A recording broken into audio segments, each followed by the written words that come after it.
A very good morning to you and welcome to the ASX at Breakfast. I'm Rachel, live from Kalkine Studios in Sydney. The Australian share market is expected to open higher today. The SPI futures are pointing to a 0.7% gain. The share market closed 0.35% lower yesterday at 7,026.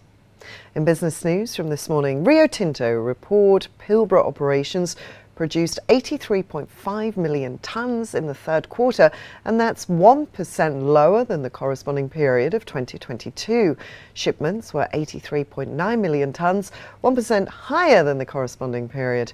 Now, they continue to expect full-year shipments in the upper half of the original 320 to 335 million tonne range. Rio Tinto Chief Executive Jacob Stolzholm says, "We delivered another quarter of progress and maintained momentum at their Pilbara iron ore operations. They continue to make good headway, ramping up their Oyu Tolgoi high-grade underground copper mine. Our Kitimat aluminium smelter returned to full production, and they safely restarted the smelter and refinery at Kennecott after completing the largest rebuild in its history." A2 Milk has failed to reach an agreement with Synlait, which had its exclusive supply rights cancelled last month.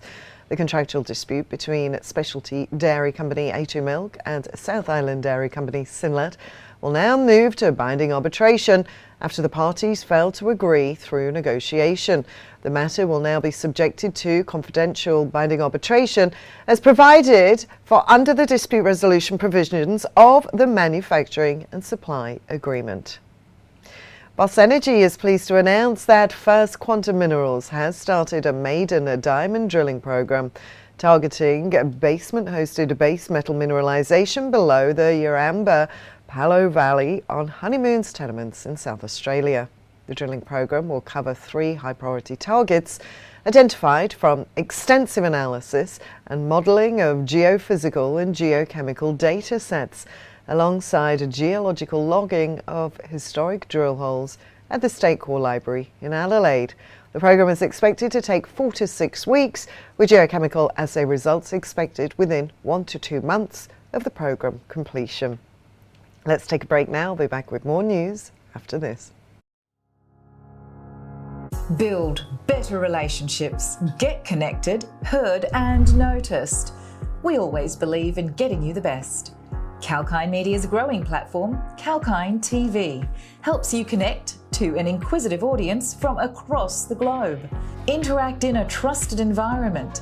Showcase your brand on Kalkine TV in a seamless and effective manner. We connect and curate content as per your business needs. So why wait?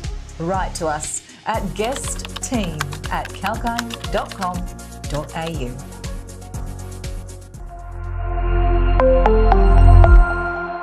Welcome back to the ASX at Breakfast. I'm Rachel Jones. Now, the Dow Jones Industrial Average traded 0.93% higher. The S&P 500 climbed 1.06% and the Nasdaq added 1.2%. European markets closed higher. London's FTSE gained 0.41%, Frankfurt added 0.34%, and Paris closed 0.27% higher.